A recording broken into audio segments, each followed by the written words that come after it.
Welcome back to the Running Wine Mom podcast. I'm your host, Samantha Selinsky, aka the Running Wine Mom. Joining us today is Samantha Garcia Gagnon, the owner of Bellies Inc. Samantha took the reins of Bellies Inc. in June 2020, right in the middle of the global pandemic. With a background as a highly experienced doula and the former president of the Doula Services Association of British Columbia, Samantha has supported countless families through their childbirth journeys. Originally from the Philippines, Samantha brings a unique culture perspective to postpartum care, emphasizing the importance of rest, nourishment, and community support. Under her leadership, Bellies Inc. continues to innovate and expand, providing essential products and resources to help new parents prioritize their healing and well-being. In today's episode, we'll dive into Samantha's journey from doula to business owner, explore the groundbreaking AB system, and discuss how Bellies Inc. is fostering a culture of self-care and inclusivity for all parents. So without further ado, welcome, Samantha. Thank you so much for having me. I'm excited to chat with you today. Nice name. I know. And that's why I had to have you on. Samantha was another wonderful business that I met at the Create Her event in New York City. And I love that we are able to get to connect again. So thank you for coming on. Super. So to start each episode, we have our wine, and win of the week. This is where we share our favorite bottle of wine, vent about something that has been bothering us, and celebrate our recent victory. So grab a glass, take a deep breath, and let's get started. So Samantha, what is your wine, WINE, of the week? So I'm not actually I'm more of a special occasion drinker, but my favorite wine that is my sort of go-to bottle that I'll pick up it's called Villa Teresa. It's a organic Prosecco, and it's just super delicious. I think I've probably been drinking it for about 20 years now. Love that. And then I also love our BC wine. So British Columbia has a really vibrant wine industry, but it sells so well that often you can't buy BC wine anywhere else because it sells out locally. But they have a ton of different ones that I love. And the Laughingstock Gewürztraminer is a favorite there too. Ooh, I will have to look into it. I think that's what it's called. I know the label. Yeah, I know. That's what it's always like. What color? I know the colors of the label. I have no idea what the wine is sometimes, but I know when I see it, I'm like, that's it. That's definitely it, which is an important part of marketing, you know? Totally. So what is your WHINE of the week? So I have a small team who works with me here at Bellies, and Chrissy is in charge of sending out all the orders because I hate packing orders. It's the least favorite part of that job, of this work, and she's been away for 2 weeks. So trying to fit in shipping out all the orders has been a bit of a struggle, and I'm so much slower than she is. So that's a bit of a whine for me, is just having to have extra on the to-do list. The to-do list never does end, really. And with less people, it's so much more difficult. What is your win of the week? The win of the week's a little bit of an odd one, I guess. It's not business related. My daughter has celiac disease, and when we found out, obviously a lot of what we ate changed because I didn't want her to feel left out. And one of the things that our family missed the most was wings, like just chicken wings. Yeah. And we were able to find a pub 2 nights ago where we were able to have completely gluten-free, delicious chicken wings. And to see my little 9-year-old's face of like, complete joy of eating some chicken wings. That was definitely my win of the week. When you have food issues, it's a big deal to be able to have those moments, especially when the food issues is your kid, I know, and you want them to be happy and be able to eat everything, and then you have to be saying you can't. So I always like to ask my guests, what is one significant challenge you've successfully navigated shaping your journey to where you are today? And what accomplishment are you most proud of in your life? Sure. Well, I originally from the Philippines. I lived there until I was 18, and then I moved to the UK for university. And then when I was 21, I moved to Canada to get married to my high school sweetheart. And, it sounds very sweet, but the reality of having to move country twice in a very young age and essentially have no family here, no community here, no friends here, and having to really rebuild a whole life was really hard. There's so much that I made mistakes with and some things that I wish I could have done a little bit different, but then to now look at it, I think I moved here in 2007. And so to be able to look back all these years later and see what a huge community I've been able to build, both professionally and personally, makes me really happy. Like, I'm very proud of having to go through all that scary stuff, Right. because it really made me much more outgoing. I've always been outgoing, but like in a more vulnerable way, because I feel that's how real friendships are formed. So that definitely, and then things I'm proud of. I mean, I guess everyone's going to say their family, right? And that is true. But I think what I'm really proud of, just sort of on a personal note beyond my family, is the fact that I was able to build a life where I feel like I've got as close to a balance as is humanly possible. It's not possible to be completely balanced. There's always going to be, things are always going to sort of be uneven. But I was able to build a successful enough career where I make my own hours. I get to pick up my kids from school, drop them off at school. I get to take days off when they have a field trip. And I get to be really, really involved in my kids' life. So I feel like I have a really wonderful, like, best of both worlds, where I get to make the decisions in regards to where I'm going to be when, which is a really big privilege. And that, I think, is every business owner's dream, to do that, to be able to have that balance instead of and see your family instead of missing it, which is Totally. it's amazing. So the Running Wine Mom, we start off with a little fitness. I always like to ask my guests, what is your favorite way to stay active? Yeah. So growing up, I was in every single varsity, and then I dislocated my knee at 14. And that was a really hard thing to get over, because I had gone from being this very active person to now anytime I would try activity, I would injure myself. And it wasn't small injuries, they were big reoccurrences. And so that really frightened me and scared me for a very long time, that like the fitness side of my life basically disappeared for a long time. And then after I had my last kid, I mean, it would be on and off, right? But after I had my last kid, and I found out I had PCOS, so polycystic ovarian syndrome, and I realized, like, I was in so much pain all the time, that the real way that I can actually help my body is if I figure out how to eat for PCOS and I move my body for my PCOS. And so once it became about not being in pain because of the PCOS, and became more, and not about just aesthetics, which it was always my whole life, especially being a bigger bodied person, it really shifted how I looked at exercise and fitness, to being one that didn't feel like this thing I had to do, and more. I still don't enjoy it, I'll be honest. I don't get endorphins from working out, but now it's just part of my life, which before felt like a struggle, if that makes sense. So favorite way, I am a gym person. I enjoy going to the gym, putting my headphones on, not talking to anybody, going on the treadmill, lifting weights. And then outside of the gym, we love going for walks. And I live in British Columbia in Canada, which has the most beautiful outdoors. So in the summer, we do a lot of kayaking and hiking and swimming.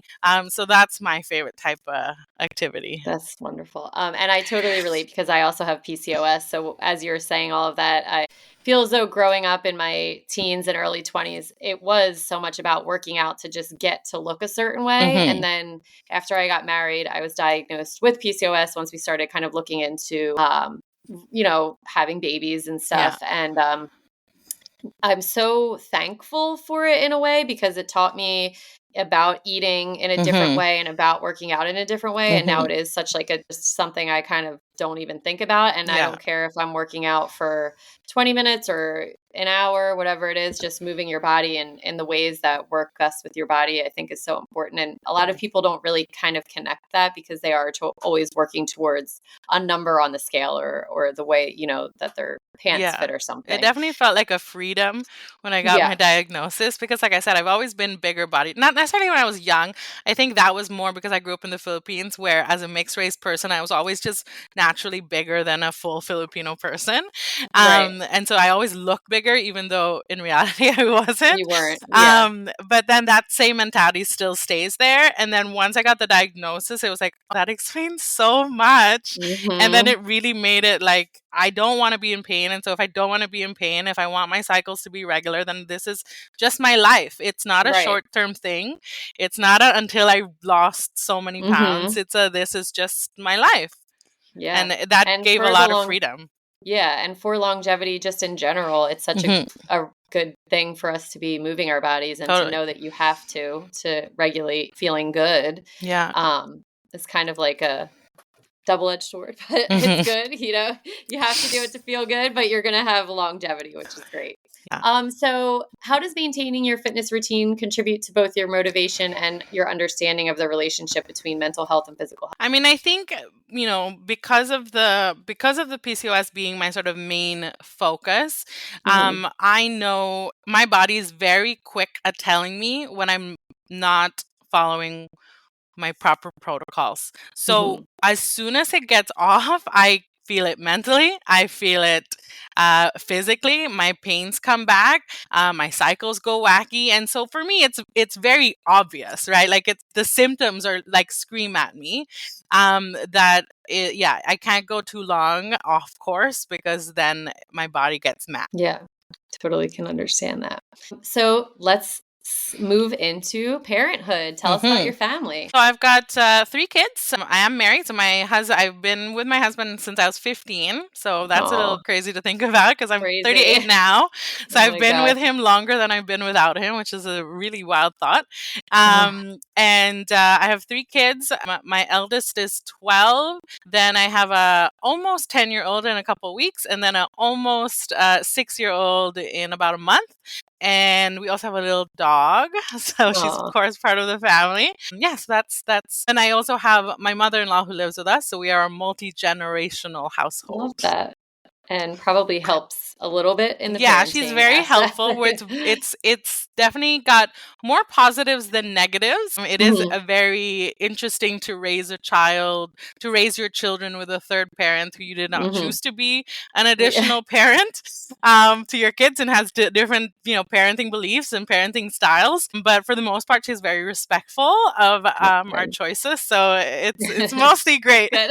So besides having a third parent, what were you least prepared for in parenthood? I think probably the thing I was most unprepared for was the mental load of having to manage, being the house manager, I guess. Mhm.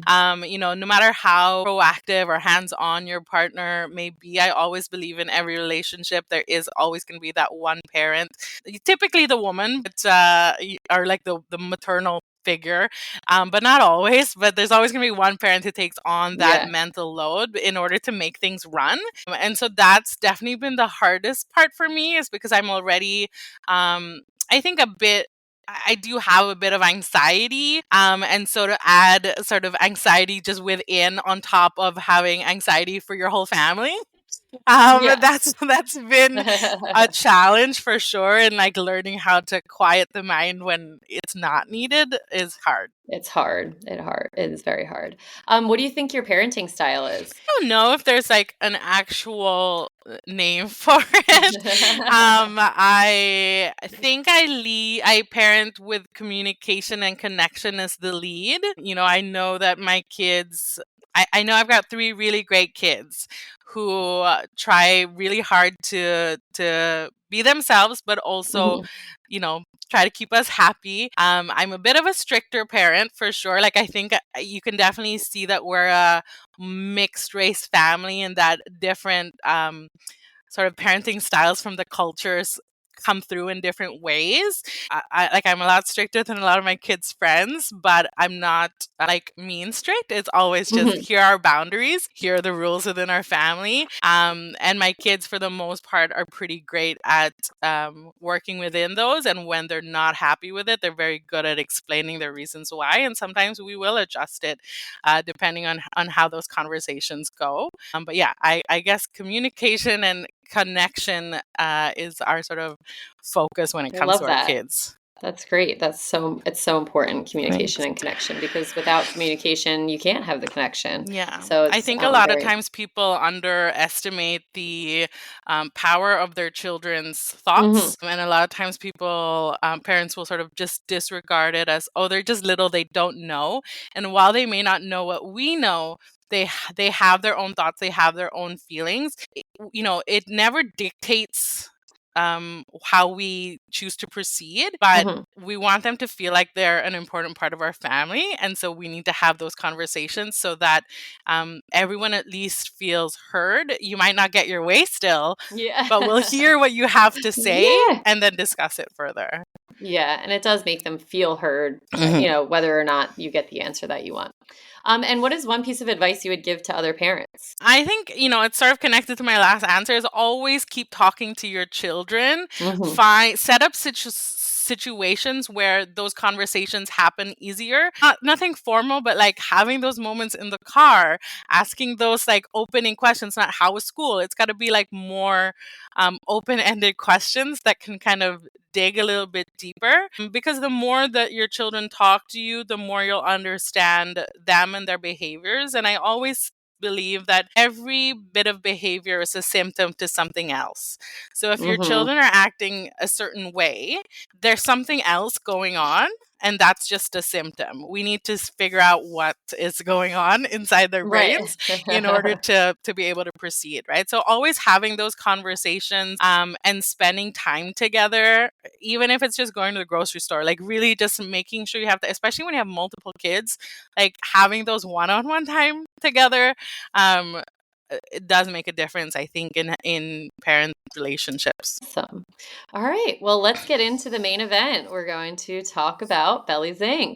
And can you tell the audience about your business? Sure. So, excuse me, Bellies Inc. is your home for pregnancy and postpartum products that are focused on comfort and healing. So that's really sort of what our main focus is on. It's all things that are going to help make you feel better, because a lot of pregnancy and postpartum does not feel so great. No. So we want to be there to be a like both a resource and like having the actual tools to make it feel better for you. Yeah. And can you share a bit about your background and what inspired you to originally become a doula? Sure. So when I had my first baby, I went with the close my eyes and pretend nothing's happening and they'll take care of me. I have doctors, they'll take care of me, they'll tell me what I need to do. But that is not in line with who I am as a person. I'm the type of person who like over research. It's like I knew more about what vacuum I was going to buy for my house than I did about my birth. I did lots of Mm. research in regards to the baby, so I had all my Mhm. thoughts on the baby, but I had no thoughts on the actual birth and about myself and my own care. And then the birth happened and everything went fine, but I look back at that birth and I thought, what the heck was that? Like, I did not feel like an active participant in my own birth. Mhm. And Right. I felt like I was just there for the ride. And that's not who I am. And so when I got pregnant with my second baby, I had switched over to midwifery care because I knew I wanted more. Like, the doctor who was there that night, I had never met him before, the night of my first baby. And so Yeah, with my that's second good. baby, I was like, I want to really know who's catching my baby. So I went to midwifery care. I started reading everything that I could. So I went like sort of the complete opposite. That's the midwife suggested maybe look into home birth, and so I looked more into that. And then I actually did my doula training when I was pregnant not because I wanted to become Mhm. a doula, but because I thought, okay, they've got some magical powers, so I'm going to go to this doula training. I'm going to learn all this magic, Yeah. and then I went on to have my birth, and I had actually had two doulas with me this time. While the birth didn't go how I had hoped, how I felt after was vastly different. How I felt Mhm. after was like I really felt in charge here, and like this was my birth. Like Right. I felt like I led the way here. And so it was actually only a few months later that I went to my first birth, and it was a really long, difficult one that ended kind of scary. But I left that birth knowing that I had found the thing that I had wanted to do. Mhm. I always felt like I was a caring person. I always wanted to, when I was a kid, I used to joke, my grandfather told me like, oh, you should become a nurse. And I said, no, that's not me. I said, if I can just love and take care of people and not have to do any of that medical stuff, then that's great. Right. And I didn't know what a doula was at that time. I don't know if there was even very many at that time. But then when I started douling, I was like, yeah, at the end of the day, what I do is I take care of people and I love them. And yes, there's a lot of medical stuff to know, but I'm not actively doing that medical stuff. Right. And I also knew I wanted to not go back to my regular job. Like I was in marketing for many years before I had my second baby, and I knew I didn't want to go back to that. I took my maternity leave. So in Canada, we get a year of maternity leave. And I Amazing. just worked and worked and worked. I went to as many births as I could so that I could feel confident in not returning back to work after my maternity leave was over. And I never worked for anybody else ever again after that. Right. That's Yeah. awesome. I love that. That's great. I love your story for that. So how did your experience as a doula kind of prep you for taking over Bellies Inc? Sure. So I had always been familiar with Bellies. So Bellies sort of started around the time that I started dueling. And Kim Vopney, who on Instagram is known as the Vagina Coach, many of you might know her. She's got a very large following. Kim was one of the original owners of Bellies Inc. And Kim and I had have done lots of work together. So we used to run these pregnancy events, and they were really great. And so I always knew of Bellies Inc. I always knew of the products. I always referred my clients to them. So it was already a product that I really loved. And when Kim approached me, she said that she was thinking about selling Bellies, but she just wanted to find a buyer who knew about birth and knew about postpartum and was great at marketing and loved business, someone like her friend Sam. And then her friend told her, well, why don't you ask your friend Sam? So she did. And at that point, I was now 3 kids in. The pandemic had just started practically. And I knew I could not keep up going to births at the level that I was going. I used to do, 4 births roughly a month. That was really hard for my family. I don't know how I did it through so much of the baby and little toddler years. But I knew I couldn't keep up going to births that much and being on call that much. And so when Kim offered it to me, I was like, well, it's a product I already love.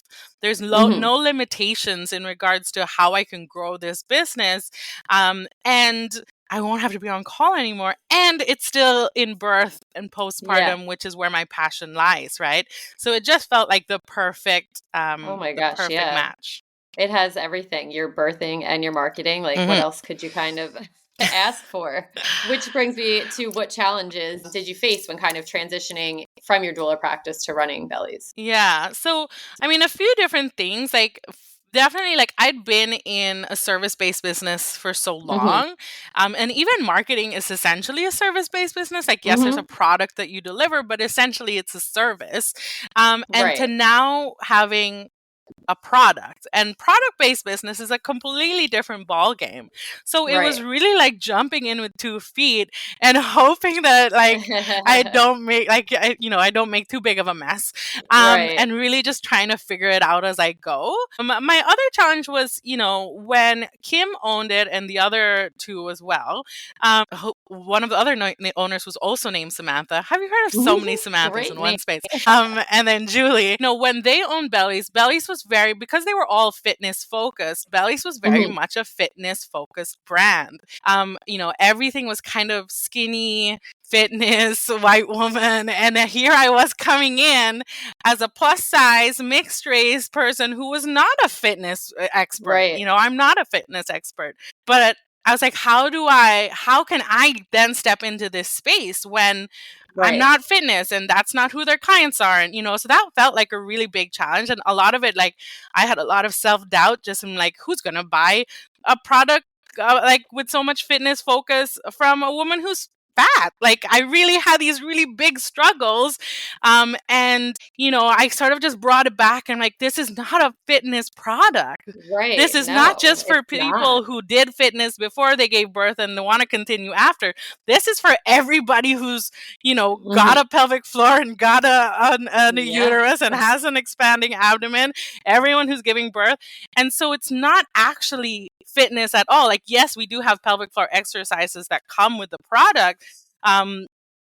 But that's not exclusive to people who Right. love Every fitness. woman should be doing that when Exactly. So I they or really person that had comes to in. sort of switch the whole narrative surrounding the Mhm. business.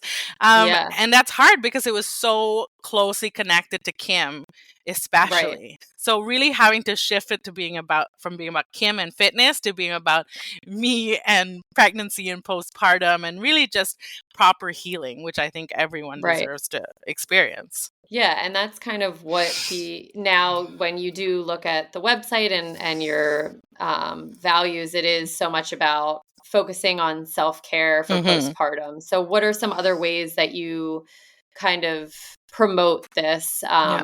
through Bellies? How do they support it? So one of the things that I say I love most about particularly the ab wrap and the ab system is that it Mhm. gets new parents to take a moment every day to think about themselves, right? Mhm. Because in that Mhm. immediate postpartum, our whole focus is on our babies. What our babies need, our babies poops, our babies feeding, our like all the things baby, right? That we kind of forget about ourselves and do very little to take care of ourselves beyond maybe a shower. Like Right. that's oftentimes the Yeah. extent. Maybe if a shower. But when we are able to, take time to put our wrap on, constantly wearing the wrap, so that's a constant like reminder of that self-care that you're putting in, and then taking a bit of time every day to do the pelvic floor exercises that come with the ab system and the ab wrap, it naturally will put people into this space of I'm allowed to take some time to take care of myself too. Mhm. And I really hope that, because they're starting in the beginning from like that first week of taking care of themselves, even just a few minutes a day, that this just becomes what parenthood is for them. That Right. parenthood for them is, yes, the kids are always sort of the focus and the priority and the biggest thing. And I also get to have time to take care of me. So Right. beyond, doing the ab wrap and the core confidence program, like really making I also teach prenatal classes out of our Bellies community space. Oh. And a big thing that I always talk about is really learning how to accept help and how to also ask for it. Because Mhm. so often I'll hear people say, okay, where's the village? No, where's this Right. village? The village will not show up. You have to ask for it. You have to tell them. And so Right. often we have this like shame or this fear of like when someone says, "Oh, let me know if I can do something for you." We'll say, "No, it's fine. I'm fine." They're not saying that. They're not offering it because like for fun. They're offering Yeah. because they mean it. They just don't know maybe what you need, right? And it can be Right. hard. I will admit it's hard to think, what do I actually need? That's why I encourage people to instead, if you're offering help to somebody, be specific about what that help is. Don't say, how can I help? Like, let me know if there's anything I can do, because when you're in postpartum, you're in like this Yeah, you're not fog. You thinking about can't it. think. Yeah.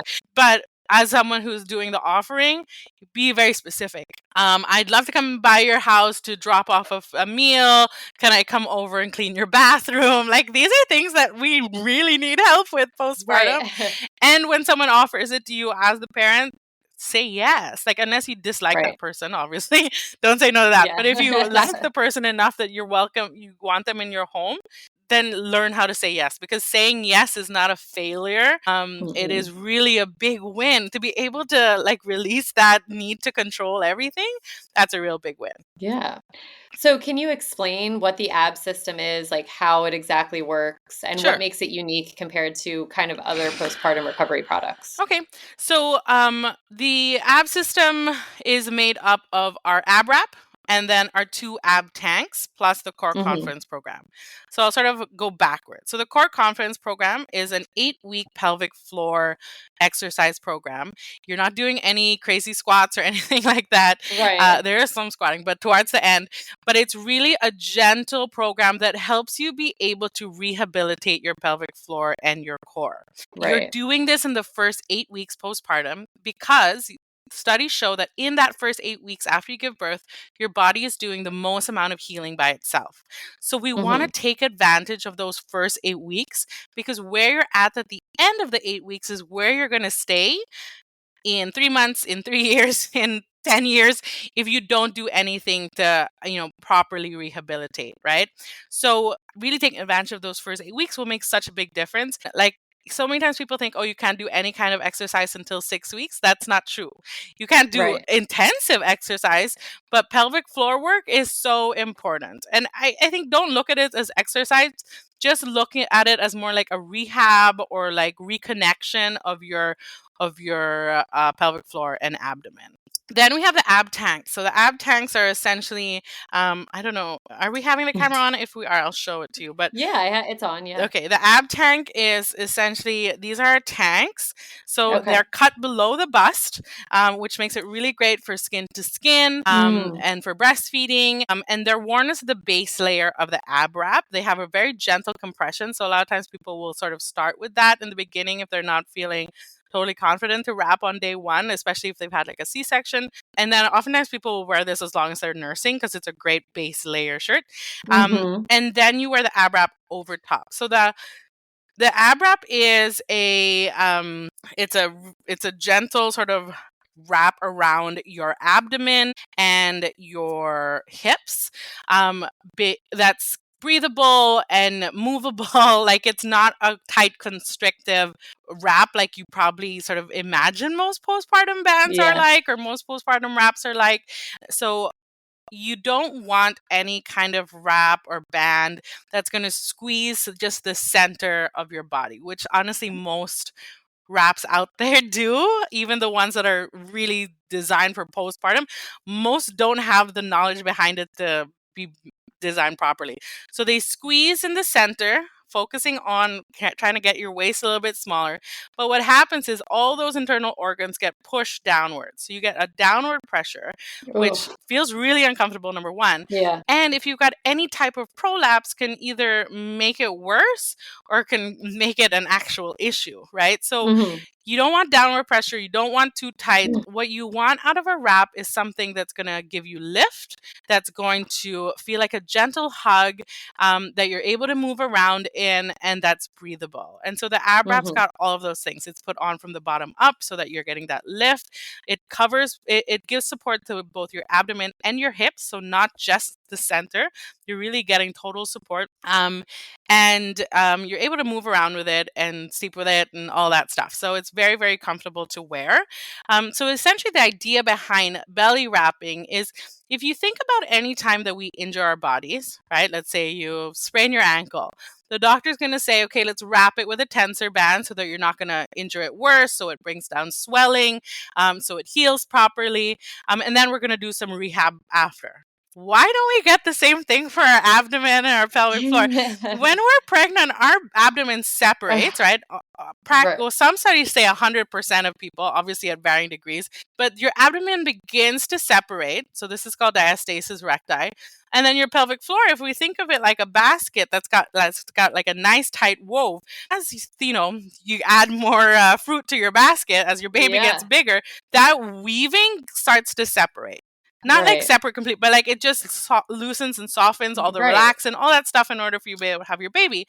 So it doesn't matter whether you're having a vaginal birth or a cesarean birth, your abdomen and your pelvic floor will be impacted. So we want to have that external support to bring down the swelling, to make you feel more comfortable. It helps with back pain. It helps the muscles heal in better alignment.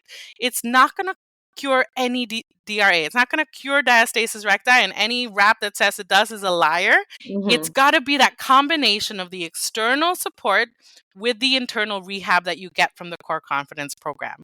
So that's really what makes us super, super different from everything else out there. It's designed by proper professionals. It's really comfortable to wear.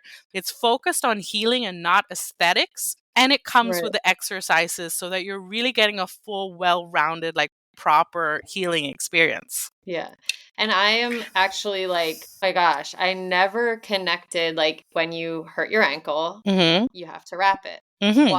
Why are we, and I'm like, as you're saying this, I'm like, why have I never connected that at all? I cannot believe. And why is it not just, again, you should have this? Like, yeah, I did have like a Velcro wrap that the hospital gave me, which was way too big for me. I had 2 C-sections, and I didn't know really if it was like I was using it properly. They just said, wear this when you go home. I feel as though everything you're saying is everything that we should be doing. And even as you were saying, think of it as not as exercising, but as kind of like physical therapy type recovery. Again, why are our doctors not giving us this? And in any other surgery that we would get a list of things that we should be doing or appointments that we should be doing. And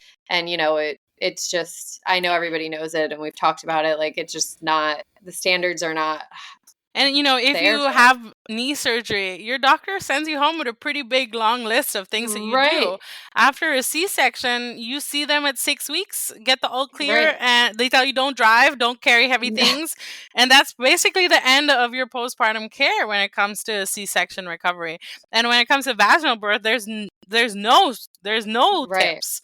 Because it came out your vagina, so you're good. Like, no, like that, it came out my vagina too. Like that's a lot, but there's no tips for either. I know. And it is something, again, that a lot of women are trying to figure out as they're going through postpartum when they're having these issues, and they don't have the time to look stuff up or try and figure out what is this problem happening, because I have a child that I'm trying to keep alive, and it is gosh, the whole thing is just. I wish I could get my ab wraps into every hospital. I know, me too. That's a goal. It will happen.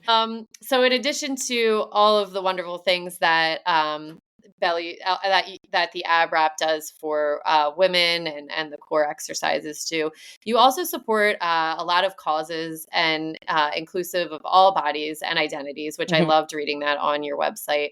So why is this advocacy important to you and your team? I think, yes, I have a team. It's a very small team. We're all made up. It's essentially me and 2 friends plus a bookkeeper. But all of us are moms. And that was very important to me, that I wanted to hire people who needed to have time for their kids. And with my business, I'm like, you need that time off 100%. I will never say no to you. It's for your kid. You don't even need to tell me. That's and I think, as a feminist business owner, I think that's a big part of it, is being able to make work achievable for moms, because we have these extra things that we have to think about, these extra people we have to think about. But in regards to, why so much of my work and with Bellies is also sort of going beyond just the products and trying to help people, particularly people from different, more marginalized communities, is because of how I grew up and who I am as a person, right? I think Bellies is a really good reflection of myself and my story. I grew up mixed race with a father who was very brown and was oftentimes told to go back to, where he came from and all that stuff. I mean, we grew up in the Philippines, so it wasn't bad, but when we were visiting other places, so he definitely had some tough experiences that I got to witness. I'm white presenting, so I don't get it to the same degree as my father does. Though I've certainly been told to go back to where I come from many times, just from my voice. I guess people can kind of tell that I'm from somewhere. They don't know where, but I think most people think I'm Latina. And so, I have experienced things to that to some degree, not to the degree of my father. And I have my family is very diverse. I have 2 brothers who are gay, and so LGBT rights are very important to me, because that's my family. So when I'm fighting for women, when I'm fighting for diversity, being a big-bodied woman, these are all reflections of myself and my family and the diversity that's within my family. So it's things that I try to support. I mean, our main supports are for organizations in the Philippines, because while I live over here, my heart is really over there. My whole family still lives in the Philippines, and so we try to support a lot of birthing spaces, because birth within the system in the Philippines is quite horrific for a lot of people, particularly the marginalized folks. And so to be able to financially support these organizations makes me really happy. And then on a local sort of sphere. When I needed to get out of my house for the business because we were just going too fast, and I got an office space, I knew I didn't just want somewhere that held my products. I knew I needed to be more than that. And so we opened the Bellies community space, which you can kind of see a little bit of here. Oh, so But our nice. Bellies community space is located in Pitt Meadows in British Columbia, which is where I live. And we host by donation breastfeeding classes, by donation our Wow. postpartum support groups that meets every month. We have lower cost prenatal yoga, baby and me yoga. We do that like 3 to 4 times a week. Right. And we have other classes as well that we're able to offer. And when possible, like we always try to make it as low cost, free, or we always try to do it by donation. We never do anything Right. for free unless if you say you can't afford, then you're always welcome. We'll never say no to I anybody. know. But to be able to have a space like this where the families who have come through our space and the friendships that have been made and the community has been built, and how that's gone way beyond just our Mhm. 4 walls, like to see their photos, and they're sharing photos of their kids growing up and going to each other's Yeah, birthdays, and they all met in our space. And so I to be love able that. to see these true friendships and this true community, which is really what I talk about all the time, about how like parenthood cannot be a solo thing, like it has to be community based. It's so wonderful to like see it in real life and within my own community, right? Like, yes, Right. of course, it's great to see all the stuff that's happening in the organizations in the Philippines, but I don't get to see that day to day.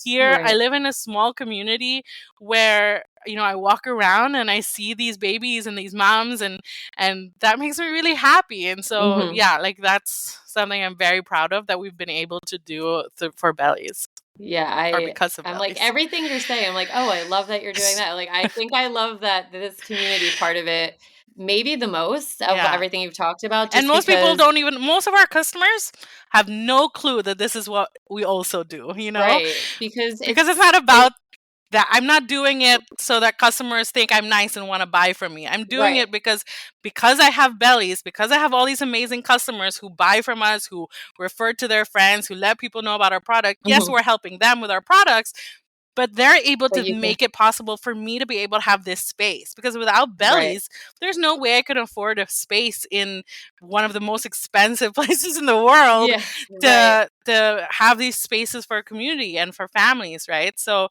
it all sort of works together. Like, this is my heart filling part of my Right. work, is the families who I get to work with. Yeah, and it is such a great thing that a woman doesn't have to think about how much they can afford to Yeah. come and do this. They are getting the experience that they deserve Hmm. postpartum and at without the worry of, well, I can't afford this, so I can't go do it. Yeah. Our And donation I is think that minimum donation of $5. So for right. most people, that's totally reachable. And like I said, if you can't do that, then don't do that. Like, you don't Yeah. have to send a donation if you don't want to. I only started the donation thing, number one, so we could send more money back to the Philippines. And number two is because I noticed that when people pay even $5, they're more likely to show up. If Right. they don't Yeah. pay, then it's easier to say, "Oh, I'm tired I'll today." just skip it. And Yeah. then they miss out, right? So, Right. yeah, that's why it That's got great. started. Yeah, no, I really do love everything about that. I wish more communities have that, and hopefully one day they will. Which, speaking of, on to the next question, what are your long-term goals for Bellies? So, we've like over the last year, we've added a ton of new products. That was really sort of my focus last year. And this year, my goal is really to just try to get into more indoor places, actual Mhm. places. So my focus is so much more on like being found in your local stores and stuff like that, because I know that people want to see the product in person. It's very hard to buy a product online that's supposed to fit Right. you and just hope that it works, particularly for our US buyers, because there's, of course, the extra worry of like customs and shipping and all that stuff. And so while we keep shipping as low as we possibly can, and there is free shipping over $125, it's still a wait and all that stuff. So I'd Mhm. love to be able to get into more baby stores across the US and across Canada. That's really my big goal over the next year, just so it's so much more accessible for people. So if you're Right. listening and you have have a baby store or you have a favorite baby store, please tell them about Bellies Inc. Yeah, and I'll have to figure out, how do you even do that? If you do have local stores, how do people kind of say, well, you should have this product? They literally just have to go to the owner and say, I love this product. Can you bring it in? Okay. Yeah. Yeah. All right. I didn't know it was that easy. It's that easy. That's awesome. And like Okay. obviously like they'll look and see if that's feasible, but that's where a Right. lot of our interest comes from, where someone says, oh, I had a client asking for this. Can I get information on your wholesale program? Okay. Yeah. All right. That's good to know. How about, are there any upcoming projects or products that you're Well, thinking about? I am hoping. Well, we are going to launch our Booby Besties, which is essentially just some breastfeeding focus stuff. But I'm also really Fun. hoping to expand a bit more. But I don't know when it's quite going to happen because it's very hard as a small business to add products. Right. But I'm really hoping to add more in regards to more of like postpartum fashion side of things. Before marketing, I had a background in fashion, and Gosh, what don't you do? I know that people say that all the time.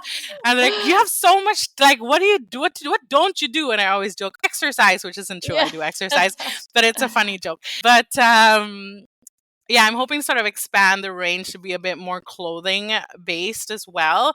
Because, Right. like, the truth is the difficulty with our business is that because the products are really great quality, you buy the ab wrap once and you can use it for 3 pregnancies. So most of our Right. clients, we see them once. We don't often get repeat buyers Right. unless they're buying for their friends, or if they're starting in pregnancy and starting with our pregnancy support wrap, which is called the Bellies band, and then moving to the ab wrap. So that's a big challenge. Most other businesses can rely on repeat customers. We can't. Mhm. And so I'm hoping to sort of be able to move into more of a clothing side of things so that people Mhm. can be really comfortable in our clothes and then also have the healing side of it. But that's Yeah. sort of a big, goal over there. We'll see how Right. long that will take. All right. So for one last question, what advice would you give to new parents about postpartum recovery and self-care for themselves? I think start in pregnancy. So don't wait until you're in the thick of it in postpartum because your thoughts will not be functioning properly. So in pregnancy, start thinking now about who your people are because that's going to have the biggest effect. And by your people, I mean things like, do you know a local lactation consultant who you're going to be able to call on if you need help? A pelvic floor physical therapist, a postpartum doula if you're able to make that work, or who's your 3 a.m. friend? And I mean this because sometimes at 3 a.m., that's all we want is to be able to call our friend and just cry, but we won't ever bother them in their sleep. But if you pre-assign them and say, listen, can you be my 3 a.m. friend? Then it gives you that freedom to kind of just call them.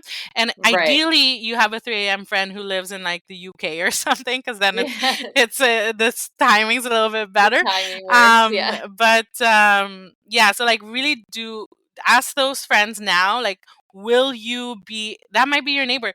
If I need something from the grocery store, would you be willing to get that for me? And really Right. gathering those names, gathering those numbers, those, emails, whatever it is, so that when you're in those moments, you don't have to feel like awkward or worried about like, how am I going to ask this person, because you've already done that in pregnancy. Right. And people mean it when they say they want to help. They mean it. So take them up on that offer. And then in regards to taking care of yourself, like really make sure that you come up with a plan regardless of how you birth on what your healing is going to look like. I think people get a bit shocked after they give birth of how much their body feels affected, Mhm. and know that it's very important to slow it down and to take your time. In 9 months to grow that baby, you're going to need more than 9 months to fully recover. Mhm. It takes a few years to be, realistically, you're never going to be 100% the same as who you were before, emotionally or physically. Right. But to No. get to a point where you feel sort of normal can take a really long time for a lot of people. So don't push too hard. This is not the time to be like trying to break records or anything. This is really the time for you to be able to nurture and to slow. So much of our life is fast, fast, fast, fast, fast. Take this as a gift to be able to slow down, appreciate your baby and your family and this life that you've built, if you can. And I know, for a lot of the US moms, it's a little bit trickier because a lot of you have to go back to work so much earlier. But even more so, you have to make sure that your postpartum recovery is going well because you're having to go back to real life so much earlier. So if you're not thinking about it, you're going to feel really, really bad when you go back to work at 6 weeks, 8 weeks, whatever that is for some people. Right. Well, that's great advice and a great way to end it. So that's going to bring us to the end of another episode of The Running Wine Mom. I hope you enjoyed learning about Samantha's journey, the amazing work of Bellies Inc. that is doing to support new parents, and the importance of prioritizing postpartum healing and self-care. Remember, whether you're a new parent or know someone who is, it is crucial to take time to rest, replenish, and restore after childbirth. Samantha's insights reminds us that self-care isn't a luxury, it's a necessity. And as always, if you enjoyed this episode, please consider subscribing, leaving a review, and sharing it. You can follow me on Instagram at @therunningwinemom_. And Samantha, where can the listeners find you? Easiest place is on our website, belliesinc.com, or of course on Instagram. That's just under Bellies Inc. We have lots of fun videos and information. So great space to learn a lot about pregnancy and postpartum. That's great. Thank you so much for joining us today. Remember, you are strong, you are capable, and you are all amazing. Until next time, keep running, keep sipping, and keep embracing the joy of motherhood. Cheers, and I will be back next Tuesday.